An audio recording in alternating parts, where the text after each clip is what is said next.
Good morning, girls. It's Tuesday morning here in Illinois. Hopefully, you've had a really good week. Hopefully, you had a good Mother's Day if you're a mom and you're able to celebrate that. I know things are so different for us this year in celebrating. I personally didn't get to see any of my kids except through Zoom, which was great. Couldn't go visit my mom in the nursing home. So, a lot of really hard things I think that took place this Mother's Day. But hopefully you had a good week and look forward to teaching you some things today again from the Old Testament. So here's a couple of questions that I want to ask you. Has there ever been anything in your life that you have wanted so badly that you could almost taste it? Has there ever been anything that you have just obsessed over? Something that you could not get your mind off of it because you wanted this so incredibly bad. Now, there's a lot of times in life that our obsessions are something a lot deeper than a piece of chocolate. But for right now, we're going to roll with the piece of chocolate. So follow me along in this illustration, in this story. Have you ever eaten dinner and your tummy is good and satisfied, and you go into your comfy chair, you crawl in, you get your blankets, you turn on Netflix, and you start to watch, one of the favorite shows that you're watching or you're binging over. And all of a sudden, your mind gets locked onto a piece of chocolate. You know that in your pantry, in your kitchen, in that box is one last piece of chocolate. And you sit in your chair and you try to push that thought out of your mind. And you're like, I don't need that chocolate. I just had dinner. I'm good. My stomach is satisfied. But the more you try to push that obsession of that piece of chocolate out of your mind, the more that it gets pushed into your mind. So you sit there and you're like, all right, can't handle it anymore. So you do everything you can to get out of that little comfy chair. You go through the discomfort, you pull the blankets back, you walk into your kitchen, you get into your pantry, you open up that box, and there it is, that one piece of chocolate. So you grab it, you put it in your mouth, you chew it up, and you swallow it so quickly that you don't even remember what you've done. So you weren't even able to enjoy that last piece of chocolate. But that obsession took over you and over your mind so much that it drove you to discomfort to go get something that you were obsessed over. So this kind of has to do somewhat with our story today. So last week we talked about Abraham and how he was a wanderer and how he always, God always led him back home. But one of the things is that when Abraham was going through this, when Abraham was wandering, is he had Sarah by his side. Sarah is his wife. So we didn't talk a lot about Sarah. In fact, I'm not sure we talked any about Sarah last week. But today we're going to talk about Sarah. And we're going to focus on this woman in the Bible. And hopefully I'm able to walk you through some things that maybe she felt as a woman. So one of the things in the Old Testament prior to the story of Sarah is that God keeps telling Abraham about he's going to father a nation. He's going to have offspring. And God says this message to Abraham many times in the Old Testament. But one of the things is that and Abraham knew is that Sarah couldn't have kids. She couldn't conceive. She was barren. And so as I'm reading this, I see at a point where Abraham really just kind of got frustrated with God of, really, you keep telling me I'm going to have offspring, but don't you know that my wife can't even have a child? So look at Genesis chapter 15, verse 2. I think this is finally at this point where Abraham speaks up to God and he says, what can you give me since I remain childless? Kind of like, don't you know, God? We can't have kids. And then God responds with this. He took Abraham outside, and I thought, oh my goodness. God takes us for a walk outside, ladies. We better listen to what God has to say. So God took Abraham outside. And in Genesis 15, chapter 5, it says, look up at the sky and count the stars, if indeed you can count them. so shall your offspring be. So what God is telling Abraham is that I am going to provide offspring for you, and they're going to be as many as the stars are in the sky. So again, look at this story. Is God's telling him he's going to have offspring, but Sarah can't have any children. So because Sarah can't have any children, it's often thought is how is she going to carry on Abraham's name? So here comes our story. Sarah devises a plan. It's kind of, if you want to have something done or you want to get something done, well, you better do it yourself kind of plan. So in Genesis chapter 16, verse 1, follow me with the story. It's really interesting. It says, now Sarai, or Sarah, Abraham's wife, and then we're going to pause there and say, she took a walk on the wild side. So what did Sarah do?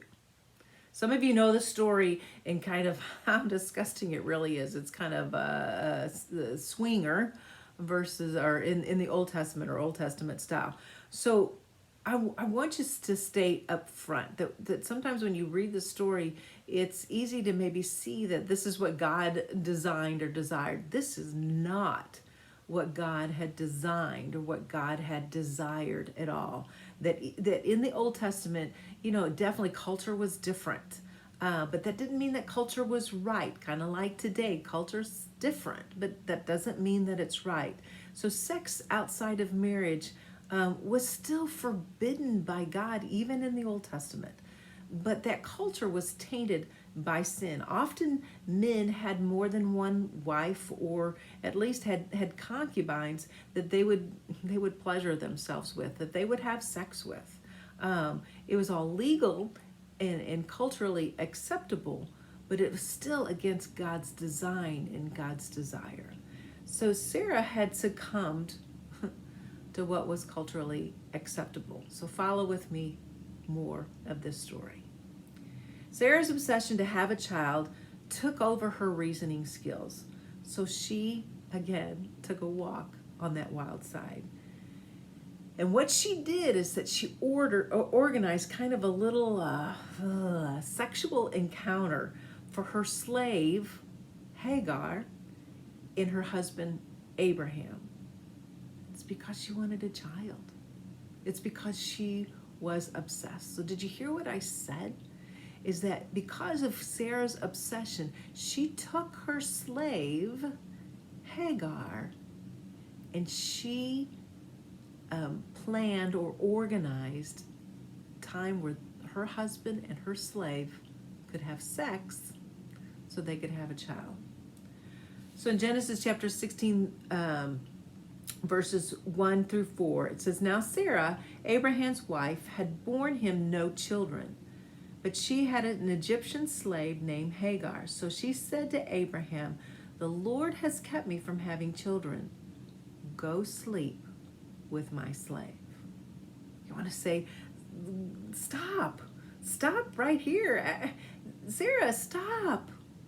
Actually, she probably should have stopped long before she even got here, but she didn't. She devised this plan. So because of Sarah's selfish desires, she put sin in motion. She created a story that affected and destroyed the lives of herself and the people around her. One stupid choice not only affected her own life, but it affected the life of her husband, her slave's son, and ultimately a whole nation. So back to Genesis chapter 16, verse 2. Go sleep with my slave. Perhaps I can build a family through her. Did you catch that pronoun there? Perhaps I can. Not we or us, but I. And what happened to God? Is he totally out of the picture here? So Genesis chapter 16, verses 2 through 4. Abraham agreed to what Sarah said. So after Abraham had been living in Canaan 10 years, Sarah, his wife, took her Egyptian slave Hagar and gave her to her husband to be his wife. Now pause there for just a minute, girls. Think about that moment.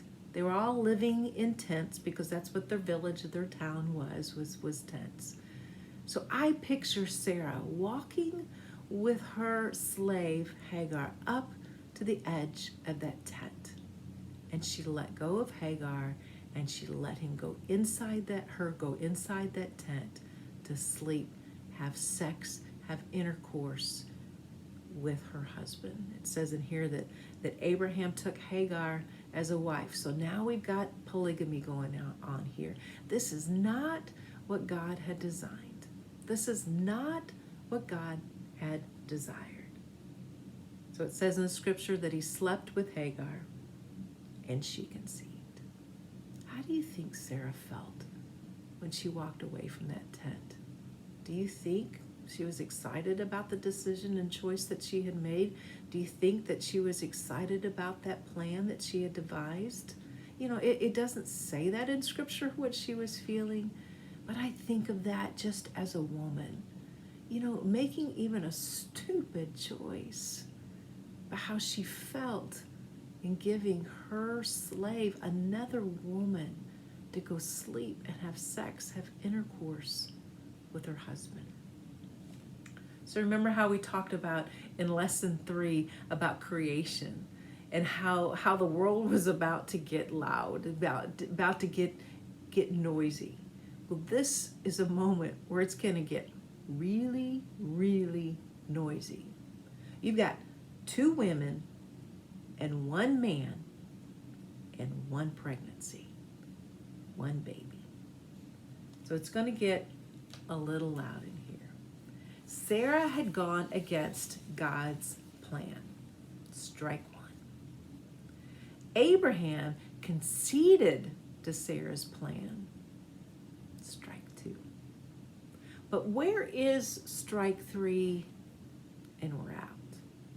So the next lesson that I share with you next week is going to be who is strike 3 and how are they out. So stay tuned for next week. Hopefully you'll come back and listen to that. So here we go. Let's go back into the story.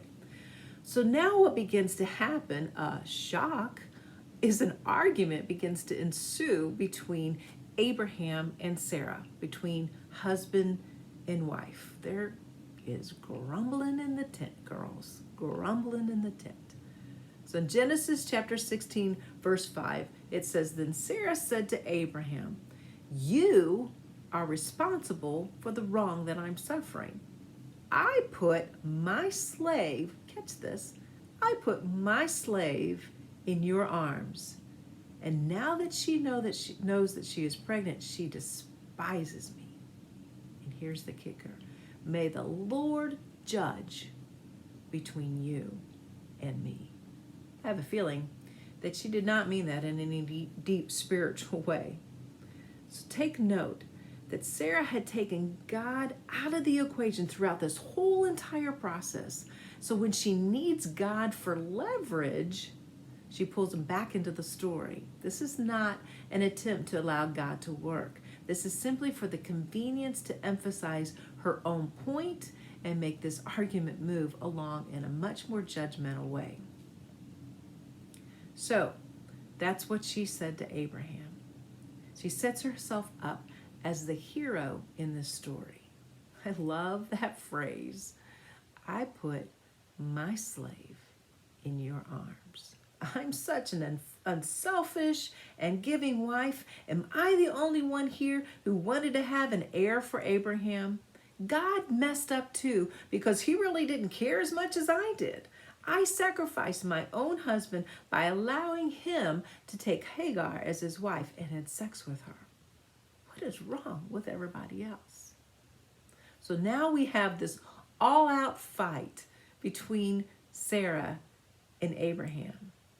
So this is what Abraham responded to or said to Sarah. Genesis chapter 16, verse 6. Your slave is in your hand, Abraham said. Do with her whatever you think best. Then Sarah mistreated Hagar. Your slave is in your hands. It is not my responsibility. She's your slave, not mine. This is your idea, not mine. I just followed what my wife said to do.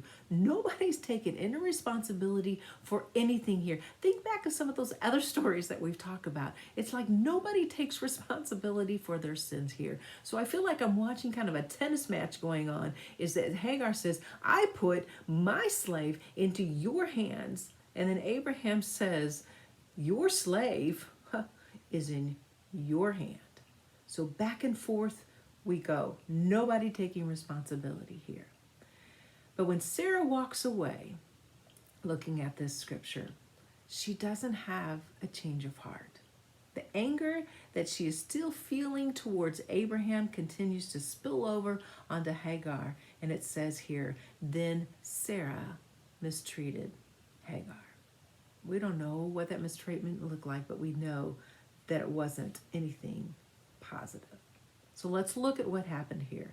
Sarah was not getting what she wanted, so she takes matters into her own hands. When she does that, she destroys the lives of the people around her. Her marriage was affected. Hagar was put into a position that compromised her as a woman. And then there are other people who are in the story who probably looked at Sarah and Abraham, but then they looked up to them, but then they witnessed the destruction that was going on here. So Sarah's choice affected so many people in her life, not just her. But let's pause for a minute. As I was looking at the story, I realized there's a really cool lesson here for each of us as women. What is that lesson? So pause for a minute and let's get inside the head of Sarah. I know that's weird and peculiar because she made such an incredibly horrible decision. But as women, as a woman, let's try to get inside of her head. Let's try to figure out what was going on. Who was she? When I look at this story, I see Sarah as someone who is arrogant and self-centered. I see her as foolish and stupid in some of the things that she had done.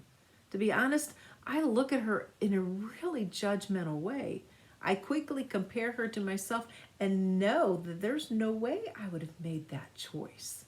There's no way I would have made that decision to have some other woman sleep with my husband in order to carry on his name. So what she did was, to me, incredulous. It was appalling. I see it as sinful and somewhat evil. How could anyone do that? How could a supposed woman of faith behave like this? So often we look at people and we see only their actions and their behaviors. But what we don't see is what led them up to this point of their bad decision. One of my favorite sayings that has helped me tremendously is that we do the best that we can with the resources that we currently have available. So none of this is an excuse for our behavior, but I certainly don't think that Sarah needs to be excused from the choice that she had made. But sometimes we need to look just a little bit deeper as to why. Why did Sarah step off that path of faith and step onto a path of uncertainty and confusion, the path of disobedience? We know that Sarah was a woman of faith. We've read it, the first lesson in Hebrews chapter 11. But how could a woman of faith make such a horrible decision?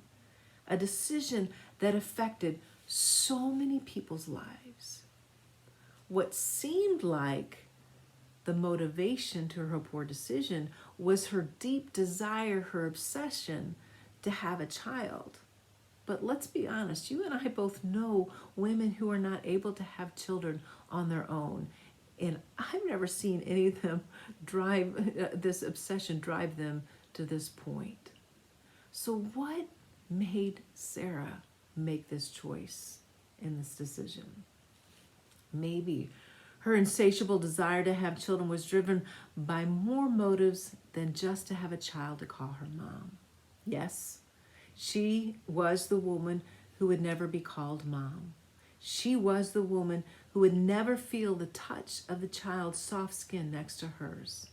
She was the woman who would never have the privilege of pride that our children can give us. She was the woman who would never be able to tell the stories of the sleepless nights being woken up by a crying baby. She was the woman who would never be able to watch her child take their first steps, or watch as her child smiled with their one tooth lighting up. She was the woman who would never feel the warmth as she nursed her own child.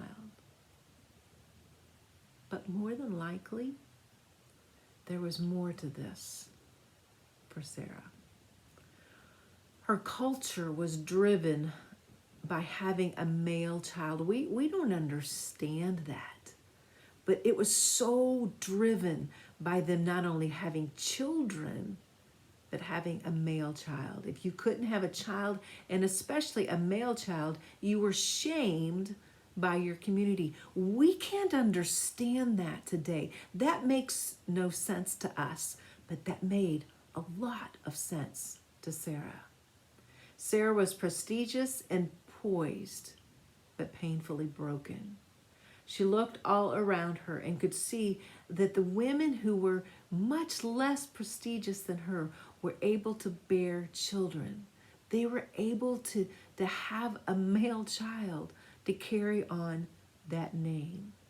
She was that woman who had to watch the women walk the streets of the market with their own children. She had to endure all the questions that strangers would ask her why her and Abraham had never had children. She had to bear the disgrace of being childless and not being able to carry on her husband's name. Try to understand that, women. Try to understand that her culture was totally different from ours. She was shamed because she could not have a child and could not have a male child to carry on Abraham's name. She was the woman that all the other women talked about. She was that woman. But there was something else about Sarah's story that you may or may not know. She was that woman, now follow me in the story, whose husband had given her away to other men, other rulers, twice to become their wives. Yes, 2 times Abraham presented her to rulers of regions or countries as his sister in order to spare him harm. Genesis chapter 12, verses 11 through 13. It says, as he was approaching the border of Egypt, remember we talked in the last lesson that they needed to go to Egypt because there was a famine in Canaan. So this is when they were approaching into Egypt. As he was approaching the border of Egypt, Abraham said to his wife Sarah, look, you are a very beautiful woman. When the Egyptians see you, they will say, this is his wife? Let's kill him. Then we can have her. So please tell them that you are my sister. Then they will spare my life and treat me well because of their interest in you. Did you hear what's going on here? Abraham was willing to give up his wife to another man to become this other man, this ruler's wife, in order to save his own life and that harm wouldn't come from him. But not only, ladies, did he do this once, he did it twice. Later on in the book of Genesis, after the story that we're talking about today, Abraham did it again. But in both instances, God stepped up and God spared Sarah the disgrace of having to be another man's wife. God took care of Sarah. Sarah was a physically beautiful woman, and Abraham had used her beauty as a decoy so these rulers would take her as their wife, and Abraham would remain safe and unharmed. The truth of the matter is, she was his sister. Yep, they were half siblings. I don't know if you knew that. She married her half brother, so same dad, different mom. And when Abraham presented her to these rulers as his sister and offered them to take her as his wife, she had to have felt no protection or honor from her own husband. He seemingly put his safety over her honor as a woman. Think about how that would have made you feel. Think about how that would have made Sarah feel. That would make us feel as women dishonored, degraded, disrespected, raped. So maybe having a child meant more to her than just being a mom. Maybe it meant respect from her husband. Maybe he would start to see her as a person and not as an object. Maybe she could finally get his attention. Maybe there was a longing so deep to be noticed and respected for more than just her beauty. Maybe this longing was what pushed her to this act of craziness, to have a child at any cost. You see, judgment and criticism can come so quickly to our mouths. We look at other women who have made such foolish choices that are irreparable choices. Why would they choose to do such foolish, hurtful things? Such hurtful and sinful things. Why? Because they're broken. They're hurting. They're confused. In the middle of Sarah's brokenness and pain, she made a very damaging and hurtful choice. She had a moment when her pain became so much bigger than her God. She lost focus. She lost faith. So my question to all of us as women is, when have you lost focus? When have I lost focus? When have you made a decision from your brokenness and not from your wholeness? When has the phrase, "He is sovereign," come from our lips but hasn't shown in our actions?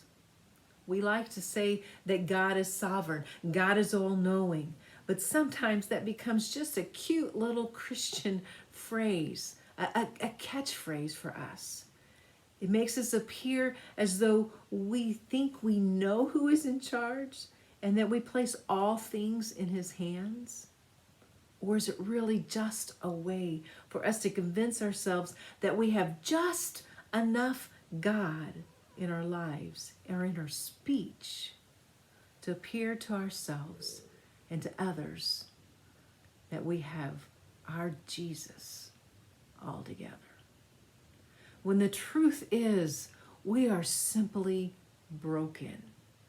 And because of our brokenness, we lose sight of what is right. We lose sight of Jesus. We lose sight. In our blindness, we make choices because we are hurting. I believe that that is what Sarah did here. Her actions look so incredibly foolish. Her actions were incredibly foolish. Because of her brokenness, she lost sight and she created a mess. She created a mess that appears here to have no redemption available to her or to anyone else around her. Because of her actions, she just made her pain even greater. Jealousy rose within her, causing brokenness between her and her husband, between her and her cherished servant, and between God. Her moments became dark. She had spun a web so thick that escaping it seemed impossible. But with God, all things are possible. Just take a look at your life. Okay, take a look at my life. I came from a broken home that produced a broken marriage. I don't need to share the details, but trust me, there was a web so thickly woven that it made no sense how I could escape my brokenness. Yes, my brokenness was acceptable because it was done in that Christian world, but it was still broken, very broken. I made choices that could have destroyed my life permanently, but God saw beyond my brokenness, and He saw His design. He took some of my incredibly stupid choices in life that I had made, and He wove His purpose within them. The same happened with Sarah. I would guess that the same has probably happened with some of you. We make choices within our brokenness. We make choices that should destroy our lives and everyone else's life around us. We make choices that makes it seem as though there are no way that we're going to be able to escape the mess that we have made. We make choices that look as though there is no redemption.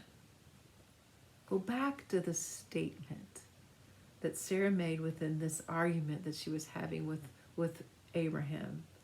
It was a random statement, possibly.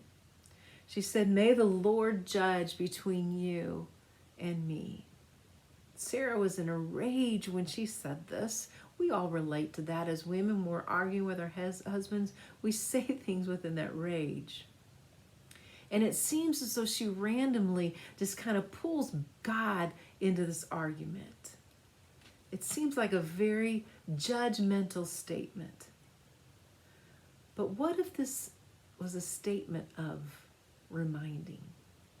A statement to remind her that somewhere amid this huge mess that she had made, that God was still in the equation.